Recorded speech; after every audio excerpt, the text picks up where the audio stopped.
Hello and welcome. My name is Waldo, and in this video I'll be fitting this 5.9 Cummins into my GMC C3500HD. That'll allow me to fabricate custom motor and transmission mounts. In addition, I'll be able to figure out whether or not I need to make any modifications to the firewall or the transmission tunnel, or anything else for that matter.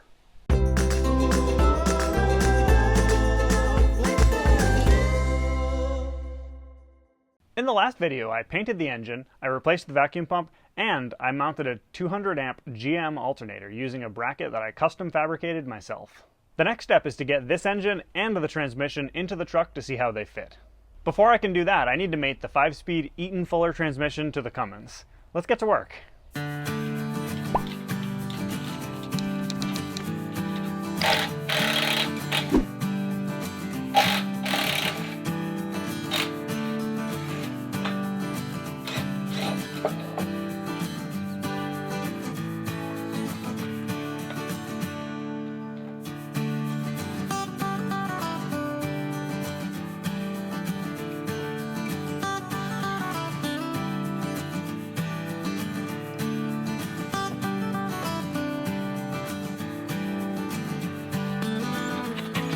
Alright, the next step is to install the clutch and pressure plate onto the flywheel. Now, I don't have a clutch alignment tool, so I'm going to have to be really careful to get this clutch aligned properly. And then the other thing is, the clutch is not symmetrical on this axis, so this side here needs to go up against the flywheel, and then the side on the bottom here needs to go up against the pressure plate.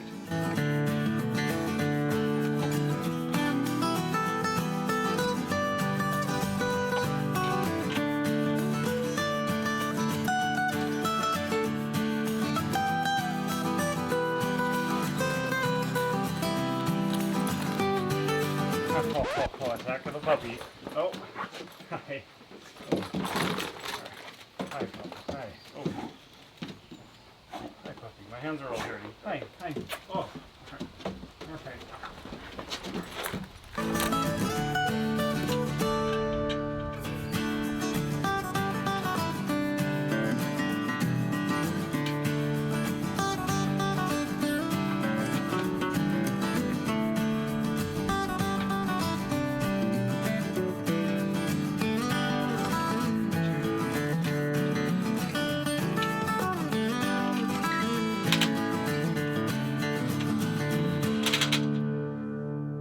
All right, as far as the eyeball method goes, that looks pretty darn close.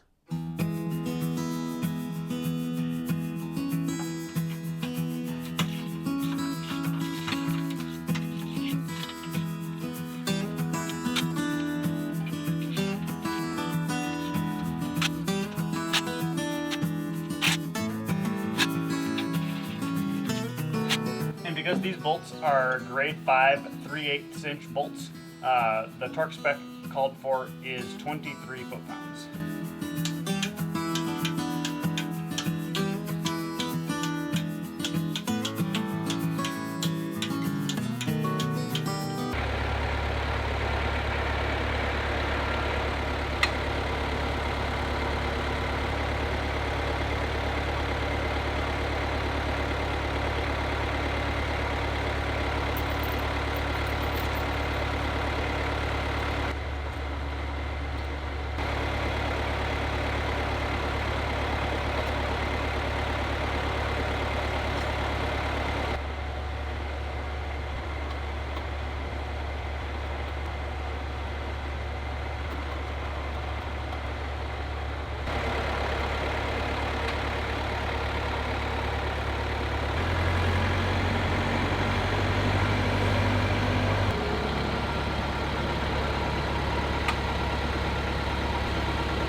And before I assemble these, there's a grease fitting on the throwout bearing, so I'm just going to throw a grease gun on this real quick.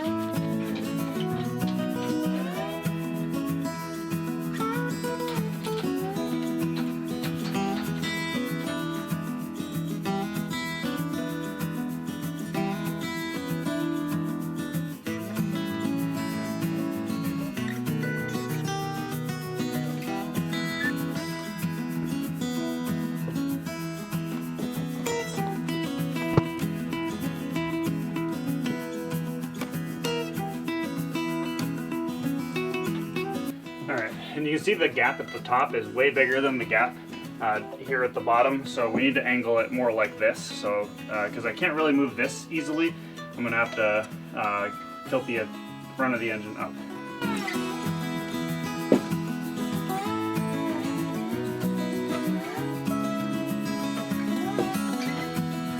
Oh, I got it in. Oh shit, look at that. Alright.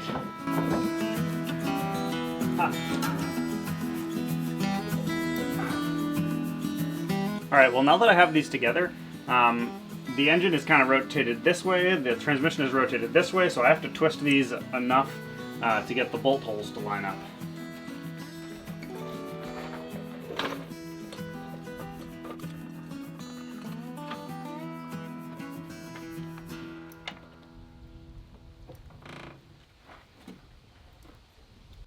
Oh, there we go. Alright, that worked.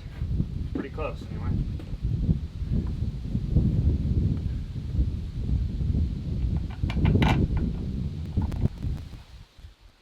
Oh, and just a quick note, if you're trying to mate a transmission and an engine together, what they say, you really don't want to use the bolts to force them together, because if the transmission and the engine are not going together all the way on their own, something's stopping them. Either it's misalignment, or there could be something inside, like perhaps splines are not lining up. And if you were to force them together with bolts, you can seriously break things, so don't do that. It's a really bad idea. But what I have here is that these are together. They're just slightly out of alignment this way. It's pretty slight, but that I think I can pull these together with bolts without breaking anything.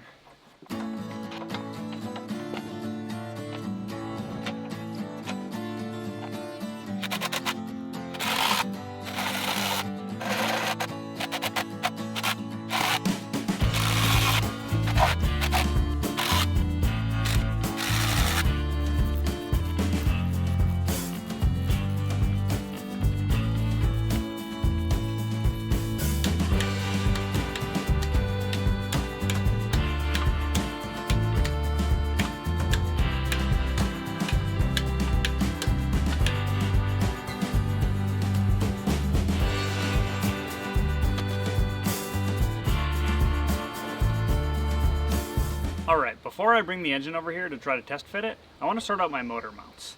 So this is one of the original GM motor mounts that came on the truck.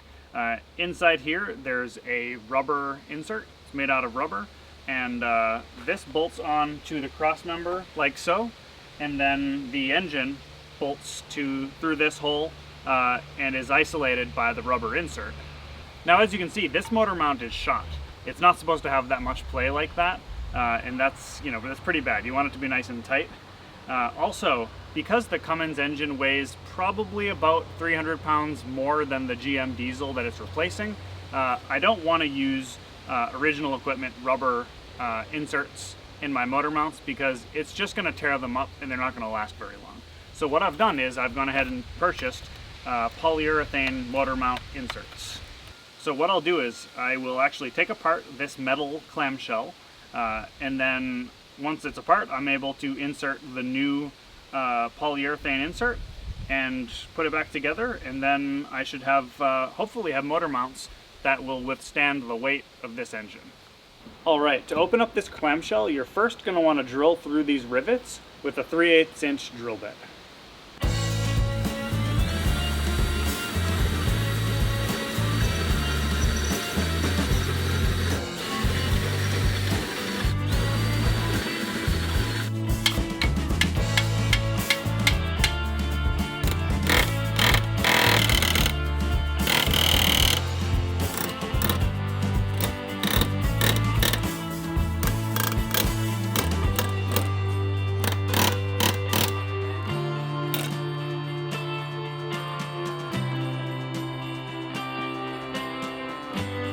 These motor mounts have 2 tabs sticking out on each side. This one is a little bit bigger than this one, which is smaller. Alright, now in being careful to put the smaller of these 2 tabs on the side with 1 bolt, this goes right in here, like so. It's a nice tight fit. And this goes on the top of that. And the instructions actually say to put it in like a bench vise or something like that to squeeze it together, and then to use zip ties in these holes to hold this together for installation.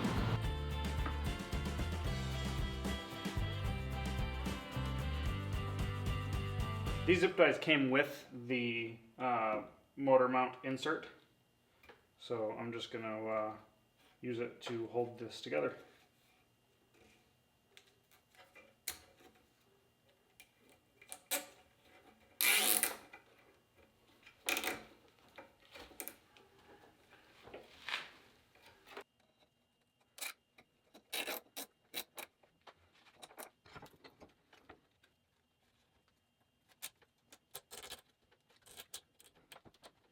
Alright, and there it is. So now I can go ahead and bolt this on, and once that's done, these can be cut off. I should note that before I do the final install, I do plan on painting this or putting some sort of coating on it to protect it from further corrosion.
Alright, just real quick, so this engine and transmission are being held up by that right now because this bolt bent really badly. I have to get this fixed really quickly before this thing lets go. Alright, I'm going to see if I can secure this with this chain real quick.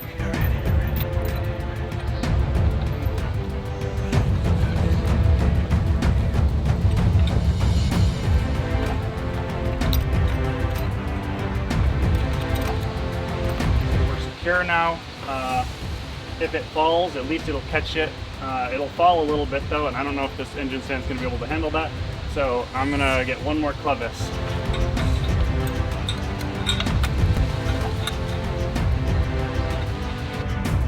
Alright, so I added a chain on there so that if this bolt here slips, then this chain should catch it. But unfortunately, because of the chain on this end above the transmission is going to be too high for it to fit past the firewall and transmission tunnel. It'll be too high for that, so I still need to figure out a way to re-rig this so that I can hoist the engine up and get it in there.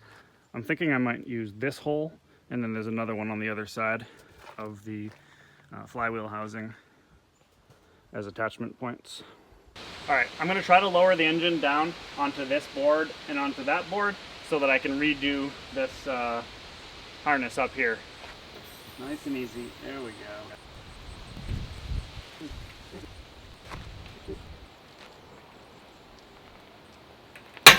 Shit, there it is. Oh my God. Ha! I think it just gave. There it is. Alright, I think I have this thing all set, so let's hoist it up and we'll see how the weight distribution is. I need it to have a bit of an angle, kind of like this. I want the engine to be higher than the transmission so that it'll slide right in.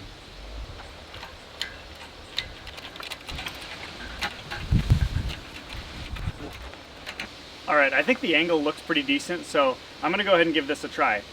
As per our usual arrangement, I'm going to be moving the truck into place rather than moving the engine into place.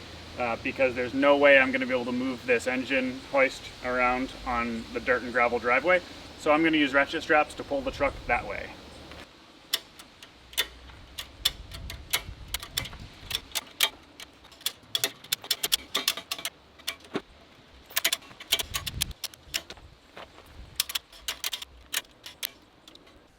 Alright, I was afraid of this, but I'm going to have to remove the gear shift lever and the top cover here to get it to fit in the transmission tunnel.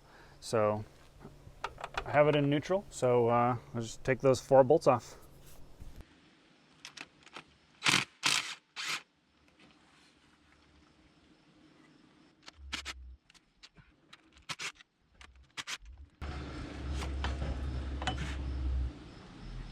There we go. Easy peasy. That's what it looks like. If only you could experience this smell right now. It's the strong, stinky smell of gear oil. I find it rather comforting, like a well-lubricated transmission. With that said, I'm just going to cover the top up here with tape to keep junk from falling inside the transmission.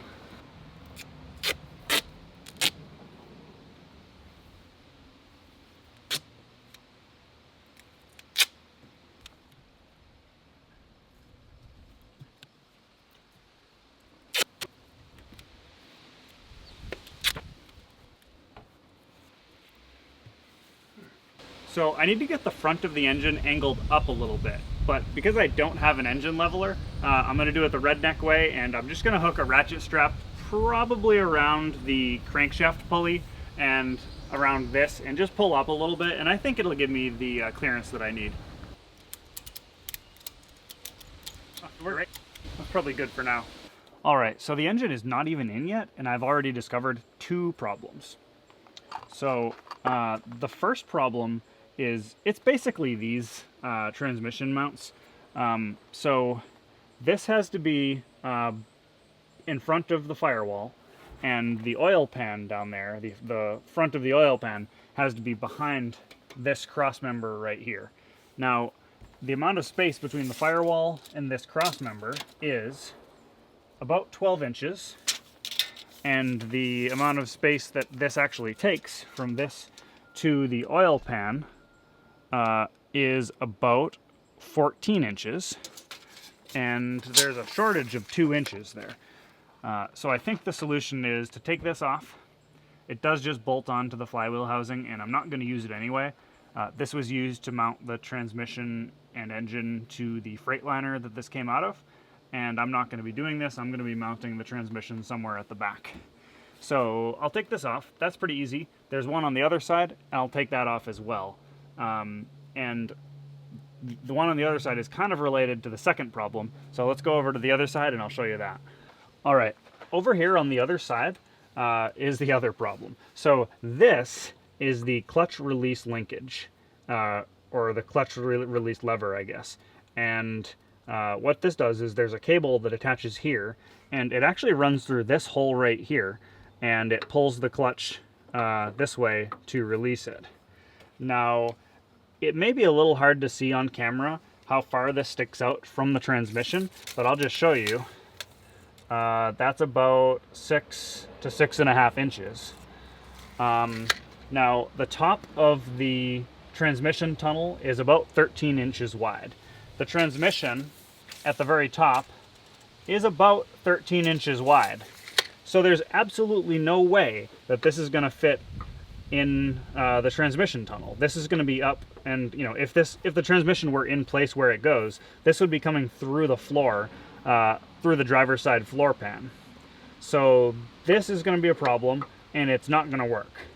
Also, if I take off this transmission mount, this also removes the bracket to hold the clutch release cable, so that's going to be an issue as well.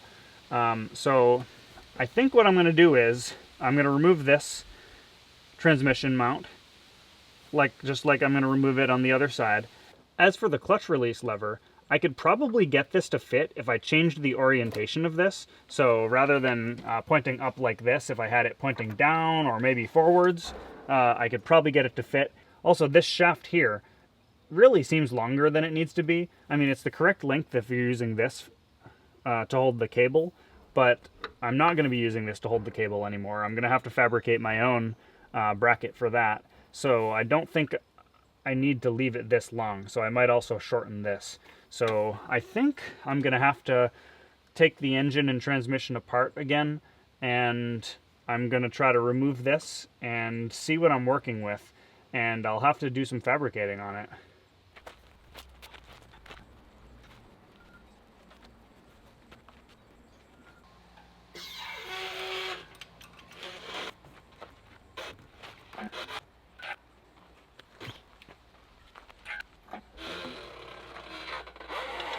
Alright, so I think I have some good news here. So, as you can see, I pulled the transmission off of the engine, and if you take a look in here, it actually looks like the release fork, if that's what it's called, is bolted on to the shaft of the clutch release lever. So, I think, and I can't tell for sure because it's so greasy in here that I can't really see very well, but I think if I loosen up these bolts here, I'll be able to adjust the position of this lever, and I'll also be able to slide it in and out to get that right as well. So I think I actually have an easy fix to this problem.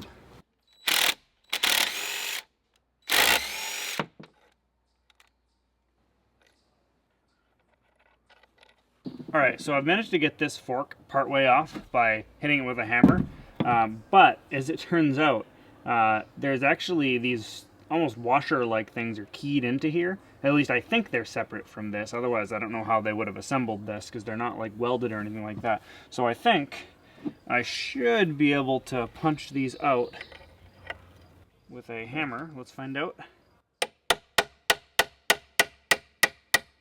Yeah, there we go. Cool. So now I can finish getting this thing out.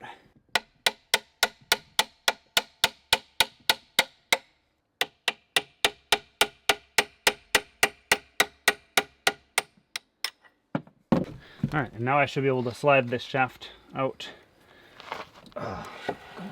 There we go.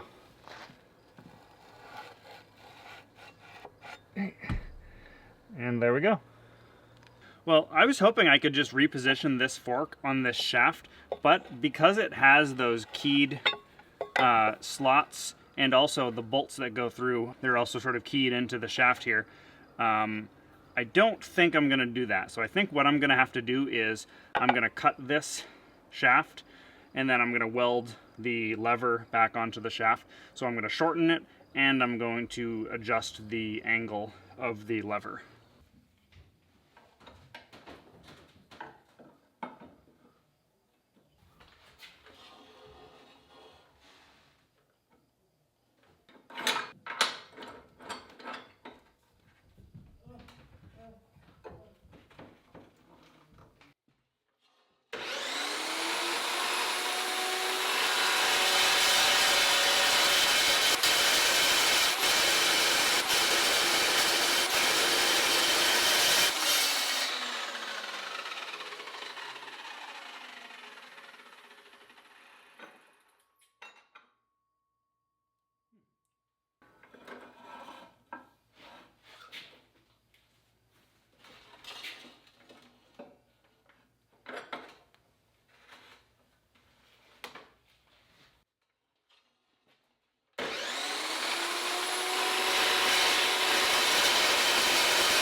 Alright, so I have this shaft cut to size, and I have the lever positioned so that it's rotated about 90 degrees from where it was, and I think I'm ready to weld this up.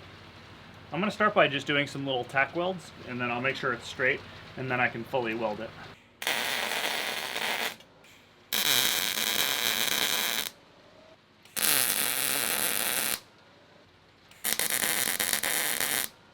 And with 4 tack welds on it, I can now go ahead and weld this up.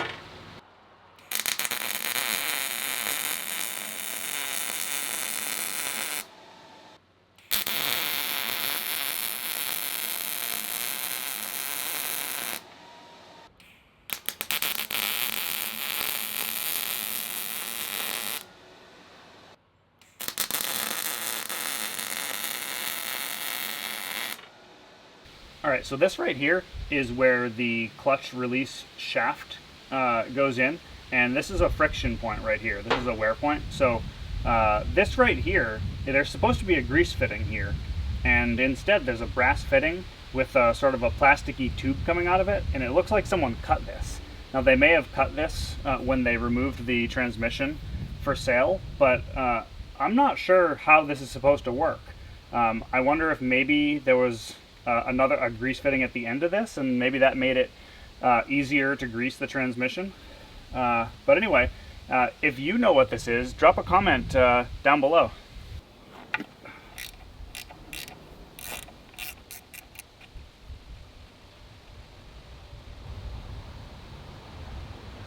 And I'm just going to insert a grease fitting with a 45-degree angle on it to make this a little bit easier.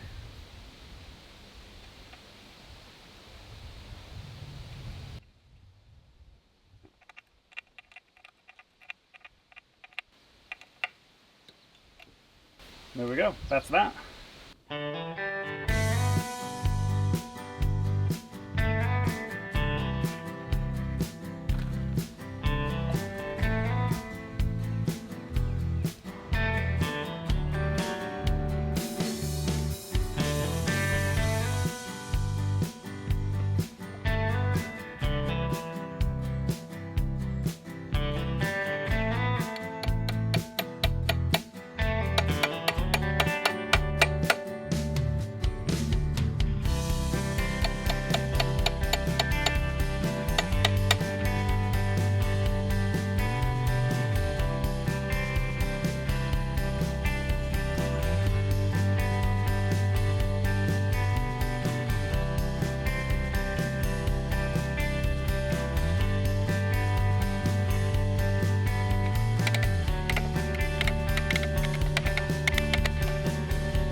Oh, here, let me take this off. This will make this easier.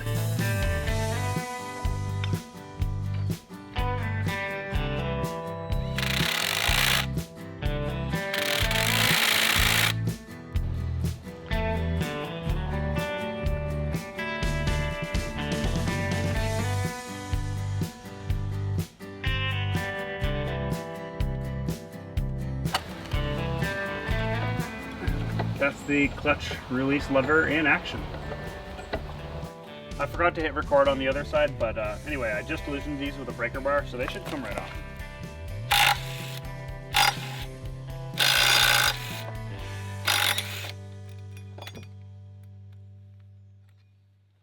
Alright, I have this thing back where it was before I had to pull the engine and the transmission out to make those changes to the transmission. So let's see if we can finish getting this thing into the truck.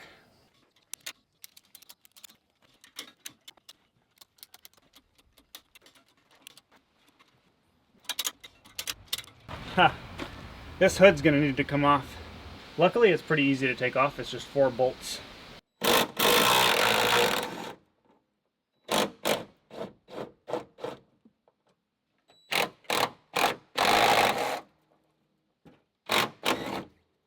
And lift.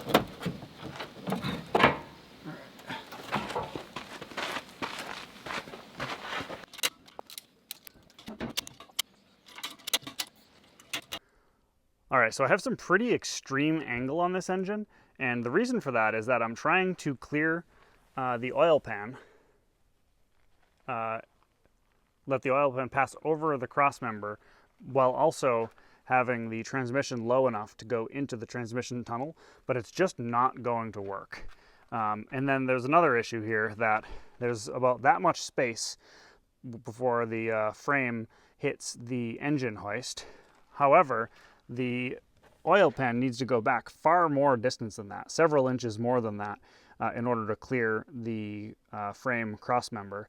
So, of course, because I'm using this ratchet strap to give me that angle, it's actually causing the engine to slide forwards. And when I release that, the engine probably will go back far enough to clear the cross member. But the thing is, I can't slide it forward right now because I don't have the clearance. So anyway, I'm pretty sure I'm going to have to remove the oil pan in order to fit this engine in place. It's not too surprising. I was kind of expecting that, but it's a little bit of a pain. All right, let's get it done. All right, so I'm gonna move the truck back a little bit, and then hopefully that will allow me to get the oil pan off. It's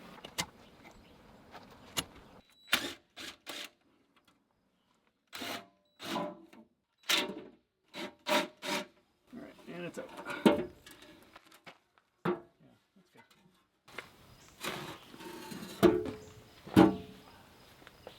So now I need to release this ratchet strap to let the engine swing forward, and it'll get rid of this angle, but I need to do it really carefully because the engine is, well, it's pretty heavy, and this is holding up quite a bit of weight. So I don't know, let's see how this goes. Hopefully this isn't a disaster. All right. Okay, there we go. All right, yep, we're good. And the only thing stopping it from swinging forward more right now is that the transmission is hitting the transmission tunnel. So as I lower this stand, it should just swing forward on its own. Hopefully it'll, the flywheel housing will clear the cross member there. There we go. Beautiful.